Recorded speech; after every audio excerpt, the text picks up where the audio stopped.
from the Ticats Audio Network.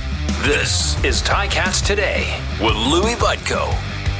Yes, it is Ticats Today for a Wednesday, August the 24th, 2022, as we hit the final week of August somehow.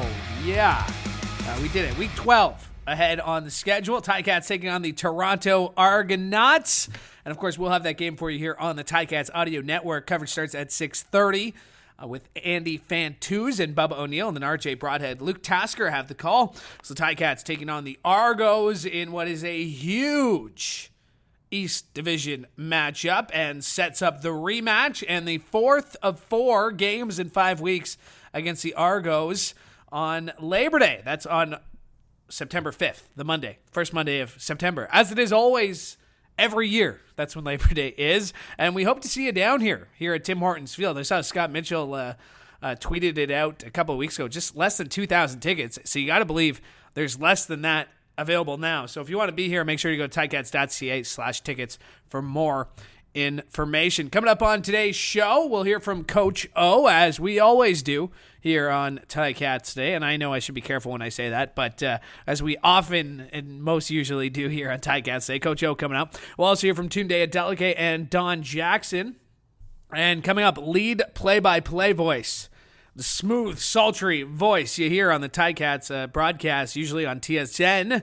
It's Rod Smith, so he'll be by and we'll get his thoughts on where the Ticats are at, where the rest of the East Division is at, and talk a little bit more about the bigger stories across the CFL. I know I usually save that for Bubba O'Neill, but when you're talking to a guy like Rod Smith, got to get his thoughts on Jake Mayer being listed above Bo Levi Mitchell on the Calgary Stampeders depth chart. He's got the BC Lions game this week, so we'll ask him about where he thinks the Lions are going to go without Rourke. But don't worry, plenty of Ticats and Argos talk as well, coming up with Rod Smith here on Ticats Today. Louie Butko here. Thanks for joining us. We really do appreciate it.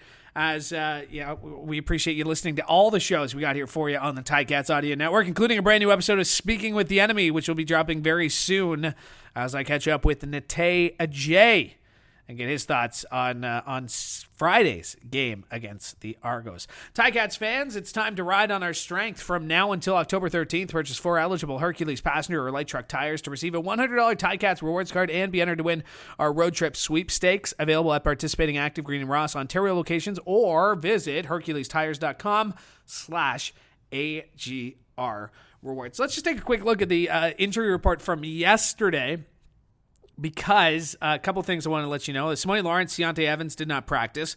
Alex Fontana did not practice. Jake Burt did not practice. Dylan Wynn did not practice. Lawrence Woods did not practice. Jamie Wynn did not practice. So the injury report for the Ticats right now is not good. Coach talked about it yesterday. They were limited. They are limited in their availability of players. Good news, Dane Evans, speaking of limited, was limited. Jamal Roll was limited as well. They could be trending in the right direction. Bailey Feltmate dealing with quad injury. He was limited. And Julian Houser as well. He was also limited. And for Wednesday's practice report, that's today, just go to CFL.ca. Probably by the time you're listening to this, maybe by the time you're listening to it, we will have a better idea. And just on the other side, for the Argos, Jagarrett Davis did not practice for the Argos yesterday. Dejan Allen and Tommy Neild were also among those who did not practice. Declan Cross didn't practice, former McMaster Marauder, Oakville native. Enoch Penny Larea, also a former McMaster Marauder. He didn't practice. He was limited, for the Argos. All right, for more on Friday's game, let's hear from the head coach, president of football ops. Here is Orlondo Steinauer. Caught up with him after practice and asked him about the status of number 9. Yep, Dane will see action this week for sure. Not really. I think like I say, it's always a balance between having him prepared mentally, but also physically. And so you always have to adapt to the way your football team is at the time during each of these weeks when they approach us. And other than that, it's business as usual. Yeah, well, first it just needs to be noted, like, the players aren't perfect and they're not held to a standard of perfection, and coaches, aren't perfect either. So, players don't always make the plays that they want to make, and coaches don't always put players in positions or make calls that we all want to make. I mean, football's a game of mistakes, and we're just trying to make the least amount and not make the same ones over again. So, I think early in my coaching career, sometimes you wanted to say, this is what I mean, this is what it looks like. But at the end of the day, that also challenges my competitive streak, in that if I think I'm a great teacher, then I should be able to teach others how to do it. Well, I just think that's kind of the environment that we've created, but I think I could sum it up in one word, and that is that they care. It's really that simple. That is the head coach and president of football operations, Orlondo Steinauer, as we caught up with him after practice today. Also had a chance to catch up with Tunde Adeleke, and here's what he had to say. And we started our conversation by asking about having Carriel Brooks back the last 4 games and the impact he has had on that secondary. It's nice to have a guy like that back in the room. He's a CFL All-Star, probably the best to play the position, like in the league right now. So it's good to have him back there, and we've always had him with us. He's not like he's been injured and he just left us. He's always been giving us tips and things like that, and Darby filled that role pretty well. So it's good to have him back, and it's just good to have a good group of guys like that. It's actually crazy. Like, he's been here, 2-3 days now, and it doesn't even seem like he's a new guy. Like, when we call a play, he seems like he knows everything. I guess he's a guy who's just quick on his playbook and quick to understand stuff. So we've been in this league a long time. I've seen him play in Montreal, and I've seen him make a lot of plays, and I think he's one of the better players in this league. So it's great to get a guy like that in here, and hopefully he brings and gives us a lot of tips, because he's played. There's only 9 teams in the league, right? So he's played everyone, and he probably got some tips that we don't know, or like some little keys that we haven't found. So having a guy like that in the room is gonna only make us better. Just the way they use the full field with Bethel, he's able to throw it to one strong. Like, not most quarterbacks are able to catch the ball and get it out there that quick. So he's pretty good at reading defenses, and he's good at getting the ball out there. So we have to play the way we played the last time we played them, and not the first time. We just have to take things away and tackle and get pressure on the quarterback. It's weird to be at this position, and I don't know if it's probably easier to take things one game at a time, because all we know is we can only play one team at a time, right? So each week we're just fighting to get that win, and just know if we play Ticat defense, and if we play all to the standards that we all know, we can easily just win out, I think that's one of the biggest things you can do in situations like that, because we've all been together for a while, and we all know how good we can all play. And in these games, past couple of games, there's been points where one guy or a couple of guys in certain situations would make a little mistake, and it'd be the worst time to make that mistake, So when you're losing games, it's easy to point fingers, and the team starts to divide. And we've all had trouble with that, and we've all had situations like that. But I think one thing about this team is that we understand that, and it's one thing we know we can beat good teams, and we can be successful. So I think as long as we keep pushing, we're going to be good. Does that go back to controlling what you're able to control? Yeah, that's a big thing we preach over here. Is there's going to be uncontrollable factors, and things are going to happen out of our control. But there's a lot of things we can't control, and that's like attitude, effort, and things like that. So as long as we control the controllable factors, we're going to be all right. And that's Tunde Adeleke as we caught up with him after practice today. And one more piece of sound as we got to catch up with Don Jackson, Donnie J. And just as a reminder, full scrum's always available at ticats.ca. We caught up with Donnie J. and asked him about, I asked him why, despite their record at 3-7, he believes the Hamilton Tiger Cats are still a good football team. Here's what he had to say. We just know what we got. A lot of the guys, we've seen a lot of these guys make plays in a big way. We've seen this team, a lot of these guys on this team in the past be able to do some great things, and we preach the right things here too. We all work hard. We put in the necessary time, hours, and effort to feel like that we're that team still. So the work is what makes us feel like we're still a good team. You got to keep fighting. It's simple. Keep fighting and keep learning. Like football works. Football is a 12-man sport, and there's a lot of things that got to be correct and that cultivate together for success. So we haven't lost any faith in that. We just know that we got to just keep pounding on on being a disciplined football team, being a team that is together, and being resilient. So we just got to keep working, man. Just keep working. It's just important. It's a big thing for us to protect the quarterback, keep him on his feet. And we feel if we can do that, no matter who's back there, then we got an opportunity to win the game. So it's all a testament to my coach. My coach, JB, he's made it super important for our room to understand pass protection and how we can get better at that and how we can play fast by seeing things ahead of time. So it's just a credit to trying to just be the guy that the team needs to be. And pass protection is almost first on this for us. So we got to keep the quarterback upright, and pass protecting is something that is an absolute here. If you want to play running back here, you have to be able to pass protect. Two selfless guys. That's all it is. Like, and now I think that's something that in leaders that people kind of overlook. But both of those guys are just very selfless, and they know how to support each other in the biggest way, and they're literally working nonstop. Like if it's in the meeting room, they're bouncing ideas off of each other. If it's on the field, it's the same, and it's the same situation. Like iron sharpen iron with those guys, and I think it gives other guys confidence to follow that. Yeah, they have a way of quickly taking control, and then sitting back and letting everybody else do their thing. I've actually never seen it before, to be honest. They just have a way about it, and I think it starts with first. It starts with up top. I think the idea of bringing Matt in was absolutely a crazy call, a lovely call for us, and you can just see them two meshing together and making each other better and keep building. So it's fun to watch. It's definitely fun to watch. The day, each play, the game. That's what matters. They're going to prepare hard just like we do. We know that, a lot of the stuff beforehand, that gives us the confidence. Like preparing through the week gives us the confidence, but all in all, Friday, we got to go play. They know that they got to go play. It's whoever comes to run to go throw that first punch and finish and play all 4 quarters, that's who win the game. And that is Don Jackson as we caught up with him after practice today. And always, you can catch full scrums at ticats.ca.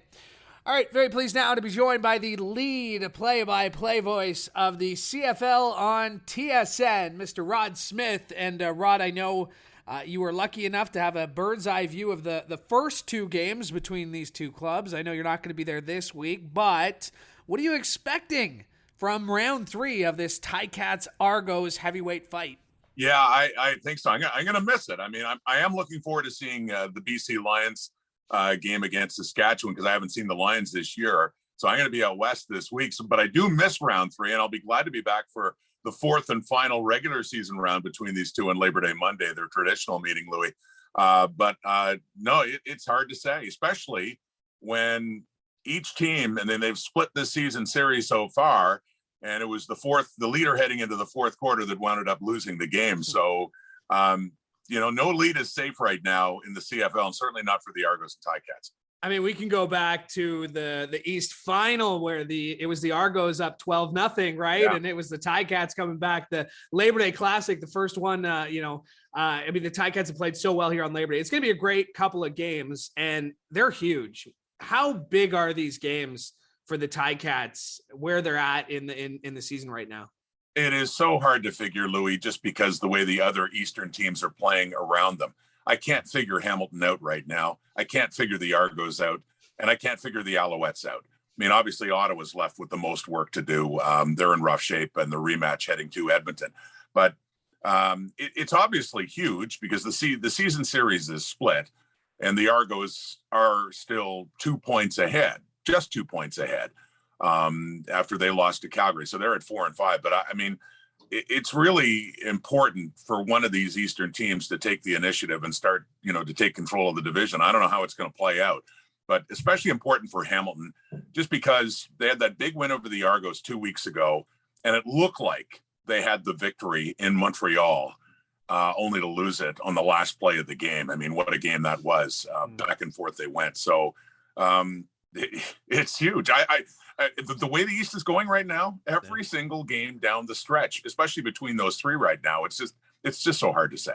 Yeah, Ticats, obviously, after this back-to-back with the Argos, they hit the bye and then a game against the Alouettes. And then, yeah, they got to finish the season against the Ottawa Red Blacks. And who knows where they'll be at that point. Right. We don't know the quarterback situation for the Ticats. We know that Dane Evans is working his way back. Matthew Schultz looked efficient last week against the Alouettes. What do you make of the quarterback situation in Hamilton, and how confident are you in either one of those guys?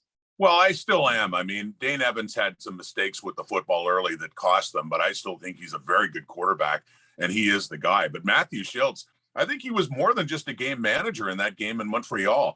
I look at his numbers now, 27 to 39 for 303, 2 touchdowns, no picks. And I thought he played a good game. One in particular, the way he eluded the rush and had a nice soft pass to Tim White, who was just spectacular in Montreal. What a game he had.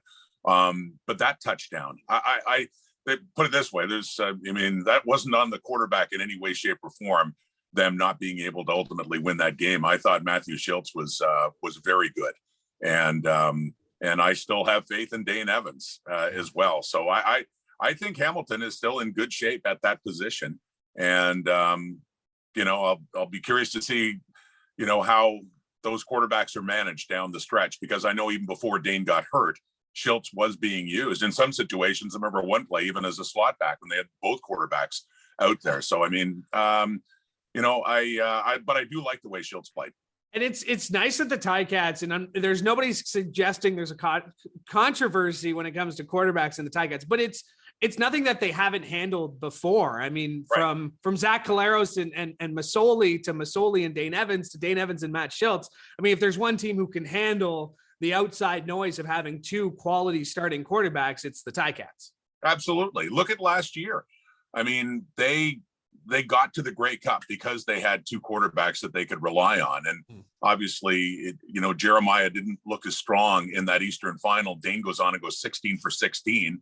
But then in the Grey Cup, Dane goes down, and I thought Jeremiah looked good and was so close to the winning touchdown pass in that Grey Cup to Jalen Acklin. I mean, it's one of those what may have been moments, and what a story that would have been for Masoli especially. But you're right. They're used to managing it. Orlondo Steinauer is, Tommy Condell. They're used to working with 2 quarterbacks that they can, count on. And I think the way that Schultz has acquitted himself so far, I think they have that situation again.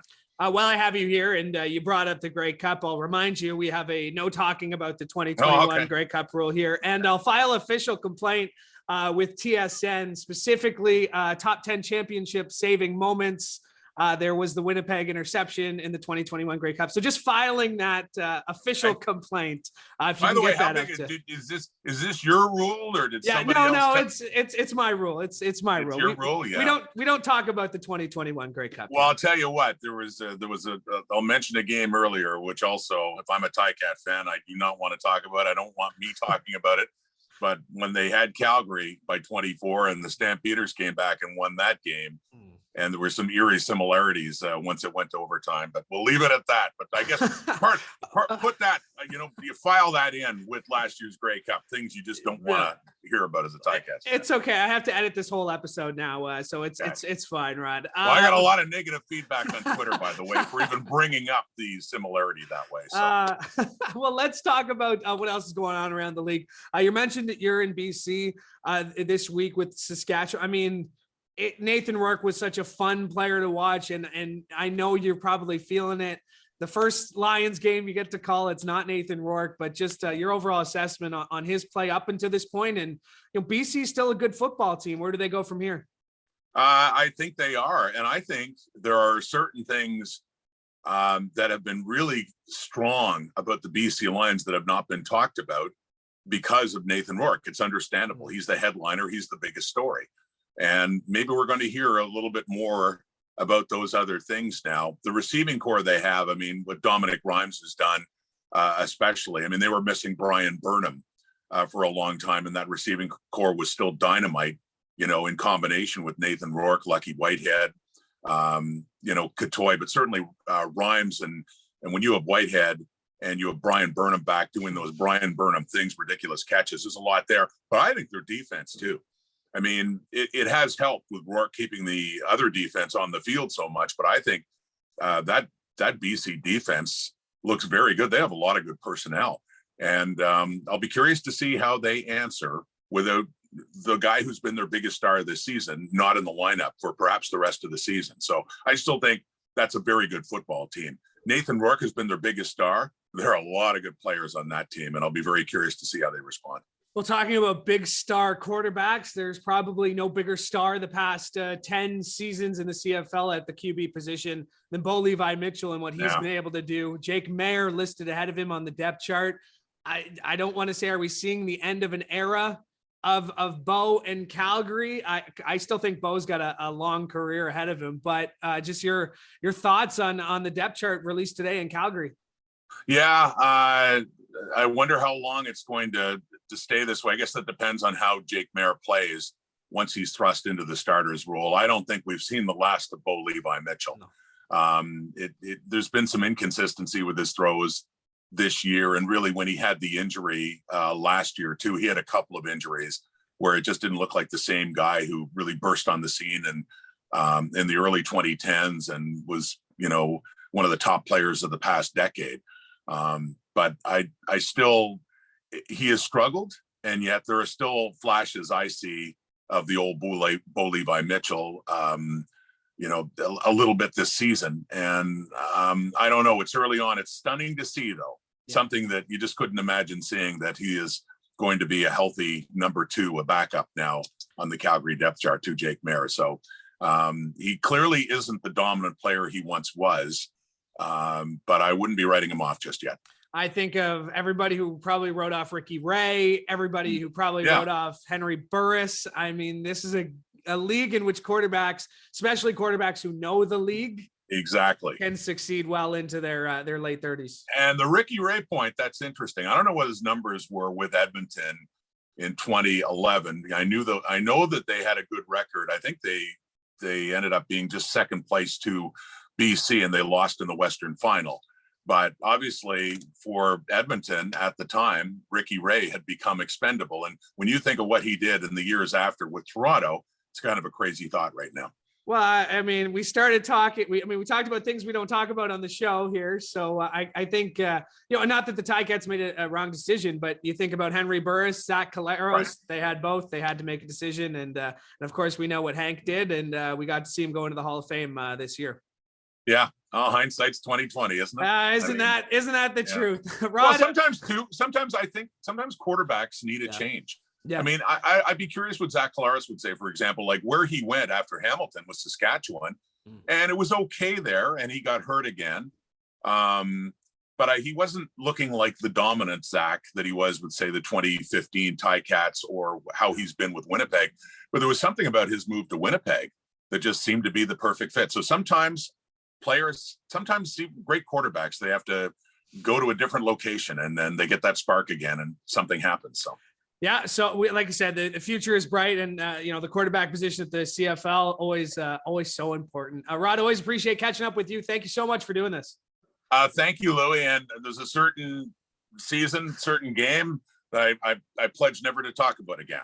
Thank you. Until of course the next time I do, and I'll get some hate from Ticat fans. But anyway. All right. Well, appreciate this. Thank you so much. Thanks, Louie. And my thanks to Rod Smith for joining me today, and my thanks to you as well, because we could not do the show without your support. So thank you. We really do appreciate it. Ticats fans, it's time to ride on our strength from now until October 13th. Purchase 4 eligible Hercules passenger or light truck triers to receive a $100 Ticats rewards card and be entered to win our road trip sweepstakes, available at participating Active Green and Ross Ontario locations, or visit HerculesTires.com/AGR rewards. All right, that'll do it for us today. We are back tomorrow from walkthrough at Tim Hortons Field. Same time, same place, right here on the Ticats Audio Network. I'm Louie Butko. Thanks for checking us out. From all of us here at the Ticats Audio Network, we're hoping you have a great day. Ticats Today can be heard every weekday, and we would like to hear from you. Email us at gameday@ticats.ca. Have a question or an opinion? We want to hear it. That's gameday@ticats.ca. Subscribe to the Ticats Audio Network on Spotify or wherever you get your podcasts.